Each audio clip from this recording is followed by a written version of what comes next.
right now on News Channel 8 at 6. A fire captain Snapchatting from an active fire scene where a woman died. Tonight, you'll see the video for the first time. Plus, 2 schools put on lockdown for hours today. Now a middle school girl is facing charges. And get ready to start your engines. It is almost time to go racing at Daytona. Today, drivers told us why winning the 500 makes them respect this race even more. Good evening, I'm Keith Cate. And I'm Stacy Scheibel. Thank you for joining us. It was a cloudy day across the Bay Area. Drivers had to dodge raindrops much of the day today. And Storm Teammate Chief Meteorologist Steve Jervy is in the forecast center with your first look at weather. Yeah, Stacey, we had some good downpours last night. Wind gusts over 40 miles per hour in Pinellas County, but things are pretty quiet right now, and we are not expecting more rainfall here for the rest of, well, you'll see in the 8-day forecast. Looks pretty dry through this time period, but warm temps. Winters in Yonkers here in Tampa, 58 degrees, almost 3/10 of an inch of rain since midnight. Temperatures have really cooled down, obviously, and as a result, we're going to look at very chilly overnight low temperatures to start the day. 47 degrees forecast in Apollo Beach, 44 Wesley Chapel, 48 degrees around Newport Richey, 46 rather Newport Richey, 38 in Brooksville. Clear skies too. We're going to clear these skies out from north to south overnight, and a warming trend we'll talk about early next week. Temperatures in the 80s ahead. And now the latest in an ongoing 8 on Your Side investigation. Loretta Pickard's family members are heartbroken. They're angry and sharing their emotions tonight. Months after the 76-year-old died in a house fire, Polk County Fire Rescue defended its crew's actions today. News Channel 8's Chip Osowski has the update from Lakeland. Captain James Williams originally agreed to meet with us and discuss what happened that night, but backed out after consulting with his attorney. His boss says Williams did try to save Loretta Pickard that night and was singed by the heat. Pickard's niece doesn't buy that. Where's the proof? Show me the jacket. Show me the injury. You're telling me he Snapchatted the fire. He couldn't Snapchat his arm? Amber Addison is upset. This is the video Captain Williams shot and shared on Snapchat while her aunt was still alive. Polk County Fire Rescue released the video today. Isn't that disgusting? That's morbid. There's someone, you know there's someone in there on the 911 call, and you're Snapchatting to show a girl? That video led to a suspension for Captain Williams. Bad judgment, horrible judgment. Today, the fire chief and the deputy county manager, Joe Hallman Jr., defended his other actions on the scene. They couldn't make entry. They couldn't make entry. It's horrible. It's a horrible situation. Unfortunately, we've been around some fire deaths in my career, and there's nothing good and there's nothing I can say to anybody to make that better. Addison doesn't believe that. And I plead to all that were on the scene and all that know about this, please be a hero. Please come out. Please say what you know about the wrongdoing. Please, we're begging you, don't let this happen again. There are currently 3 investigations into what happened at that house fire. Once those investigations are complete, county commissioners will review the findings and decide what, if any, actions should be taken. In Polk County, I'm Chip Osowski, News Channel 8. Polk County Fire Rescue made changes in December in the wake of that deadly fire. Moving forward, if a caller is inside a burning home or building, dispatchers must repeatedly give instructions for that person to get out any way they can. A supervisor must also be notified of the situation and sit with the dispatcher during the call. Tonight, a 12-year-old girl is facing charges accused of falsely reporting she saw a man dressed in black with a gun at school. Investigators say that Farnell Middle School student told a teacher, and that put the school and nearby Bryant Elementary School both on lockdown for much of the morning. Dozens of Hillsborough deputies and school resource officers responded to the school and learned there was never really a threat. But the 1-year anniversary of the Parkland shooting is tomorrow, and that has everyone on high alert. It's a shame that somebody chose to take an opportunity, knowing that the anniversary of Stoneman Douglas is rapidly approaching, to make such a false threat. Children were put through metal detectors while investigators search classrooms for a weapon. Governor Ron DeSantis is holding schools accountable with a statewide grand jury. Today, the governor announced that he wants to assemble a grand jury to examine school safety measures statewide. This is in response to questions regarding how the Broward County School Board handled school security issues surrounding the Parkland school tragedy. Right now, detectives want to find an armed and dangerous man who robbed a gas station in Safety Harbor. He stole some cash from the Quick Stop gas station on Philippi Parkway Friday night. Call Crime Stoppers if you know anything that could help find this person. And new tonight, caught in the act. A car owner caught this thief inside his car and immediately confronted the guy. It happened in the County Palms development in South Manatee County. The owner first tried to trap the burglar in the car, but he kind of wiggled out and got away. A woman 8 months pregnant, beaten, and Pasco deputies say it was her boyfriend who did it. 37-year-old Kyle Schultz is now locked up. He's accused of punching his girlfriend in the face and nearly choking her. Deputies say she was badly bruised. And tonight we've learned a youth pastor arrested for sexually battering a teen boy back in 2009 has worked around kids for years. News Channel 8's Ryan Hughes reports from Largo. Kids, a common factor in Jeremiah Smith's life. He worked as a youth pastor from 2006 to 2011. He taught 6th to 12th grades at this private school in Newport Richey. And we learned he coached cheering at this gym in Largo. The allegation that he sexually battered a boy in 2009 shocked parents at Florida Top Dog All-Stars cheer gym. They didn't want to go on camera. Pasco County Sheriff's investigators arrested Smith Monday after a man came forward and said Smith sexually battered him multiple times in 2009. At the time, the boy was 17. We stopped by the suspect's home, but no one was there. Investigators said Smith admitted to the crime during a call with the victim as they listened in. We talked to the principal at Genesis Preparatory School where Smith worked. I would not have imagined it. He is a family man. With 3 children of his own, 3 young boys. And within the last couple of hours, we got an email from a spokesman with the Pasco County Sheriff's Office that reads, the detective on the case has received some calls from people with concerns, and she is working to determine if any crimes were committed. This comes after the news of the arrest broke yesterday. In Largo, I'm Ryan Hughes, News Channel 8. Right now, the search continues for 2 missing boaters in Highlands County. The 2 have not been seen since yesterday afternoon in the area of Lake Josephine. 26-year-old Jacon Graham and 56-year-old Jacqueline Graham were in a small John boat using paddles. If you see them, call the sheriff's office. And thieves hit a luxury consignment store in Tampa for the second time. It happened early this morning at Mosh Posh on Kennedy Boulevard. The thief broke in through a window. Officers have not arrested anyone yet, but last year, thieves also broke in through a window. The son of a Tarpon Springs police officer who was killed in the line of duty is now following in his father's footsteps. News Channel 8's Evan Donovan is live from Pasco Hernando State College in Newport Richey. That's where Charles Condek's son, Andrew, just graduated, and I'm wondering how his family feels about that, his mom in particular, Evan. As you might imagine, Stacy, she didn't take it very well at first. But once Teresa, Andrew's mom, knew that he was serious and he wasn't turning back, she supported him 100%. Class 107, attention, forward, march. One by one, 22 of Tampa Bay's newest graduates marched toward a career in law enforcement. But for one of these young men, it's been a long road already. I decided roughly 3 months after my dad's funeral. Andrew's father was Officer Charlie Condek. 4 days before Christmas in 2014, Condek was shot and killed in the line of duty, responding to a noise complaint at an apartment complex in Tarpon Springs. During those first few months of classes, Andrew didn't tell his mom what he was doing. My answer was no. But, you know, he's really passionate about it. I guess he's thought about it for a while. And after losing his father, he was more than ready to follow his father's footsteps. So I'm proud of him. Footsteps she says Charlie would have also been proud to see Andrew walk in. And he's already a step ahead. His mom gave him his father's handcuffs, a parting gift with final words of wisdom. Seeing how much my dad loved to work and serve his community, and seeing him, how much the community cared about him. Now, Charlie says he's not sure which agency he'll end up with, but he does want to stay here in the Tampa Bay area.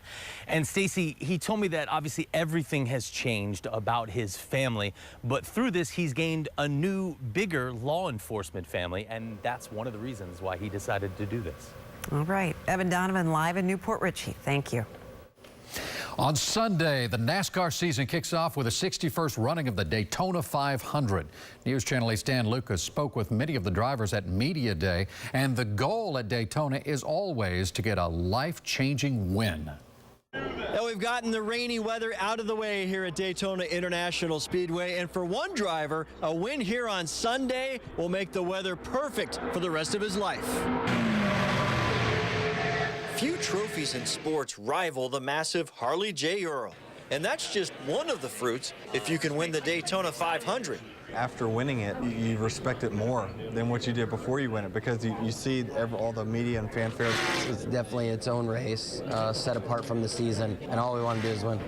Yes, Daytona is different. Even a young driver knows what happens if you can make it to victory lane. And the key word is if. A perfect race strategy can be wiped out in less than a second. Driver Chris Buescher finished 5th in last year's race. What did he earn? Knowledge on how to aim even higher. It's hard enough to finish the 500. We've been able to be there at the end, put ourselves in position, and really that's the key. If you're there enough, then you'll be able to capitalize on it one of these times.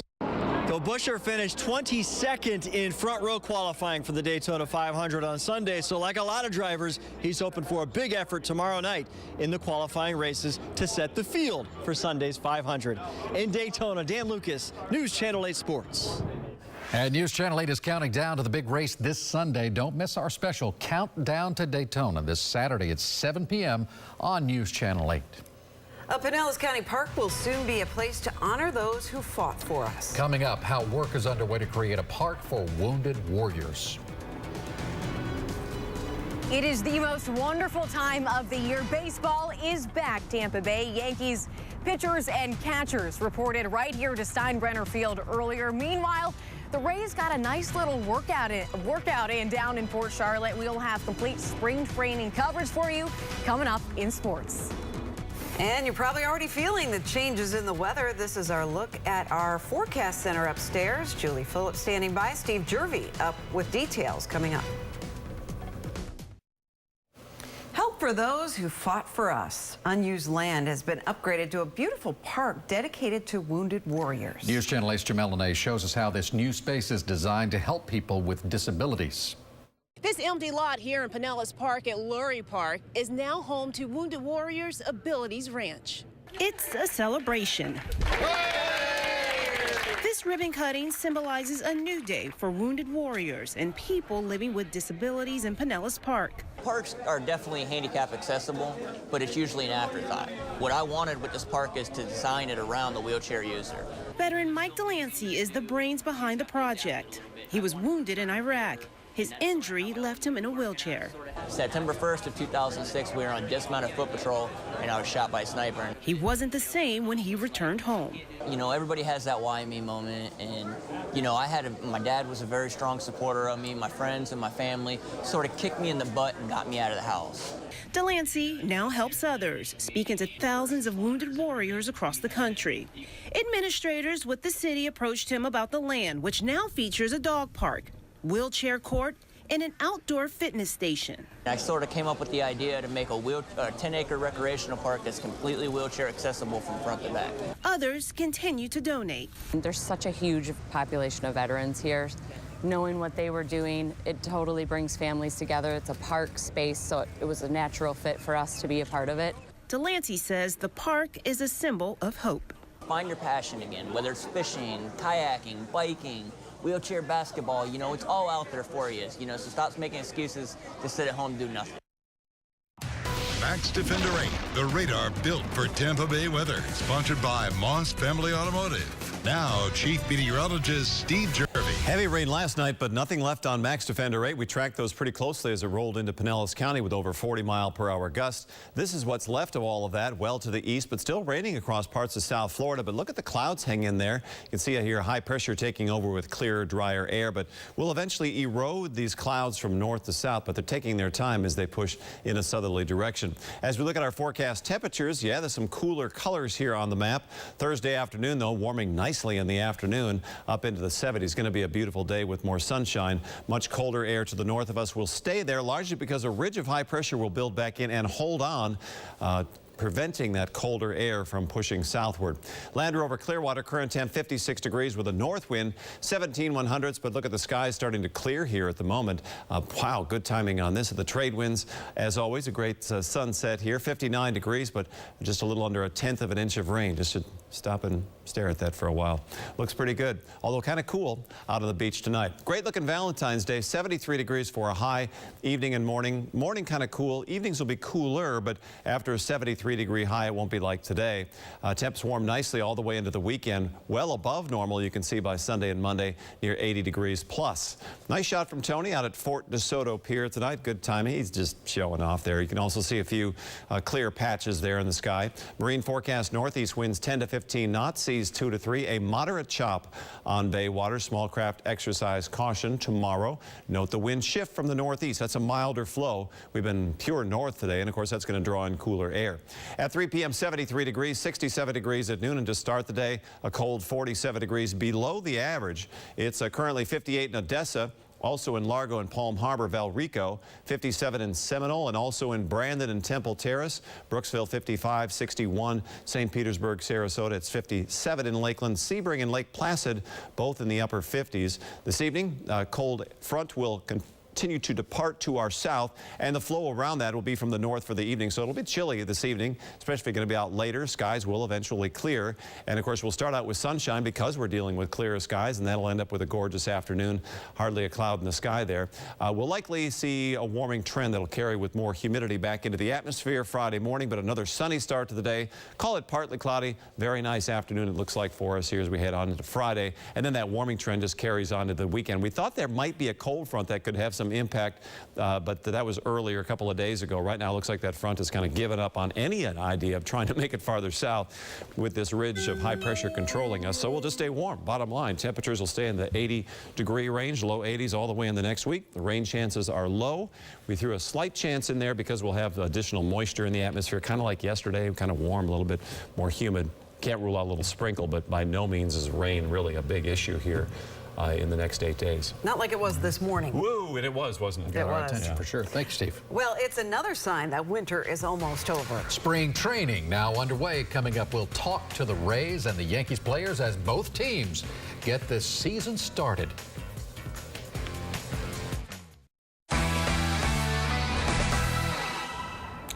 Welcome back. We are kicking off our spring training coverage from right here at Steinbrenner Field because pitchers and catchers for the Yankees reported to the field today. It doesn't look very busy right now, but trust me, it was earlier today. But before we talk about the Yankees, we have to talk about our local team, the Tampa Bay Rays. Our Gabrielle Shirley was down in Port Charlotte earlier today with the team, and she has more from camp.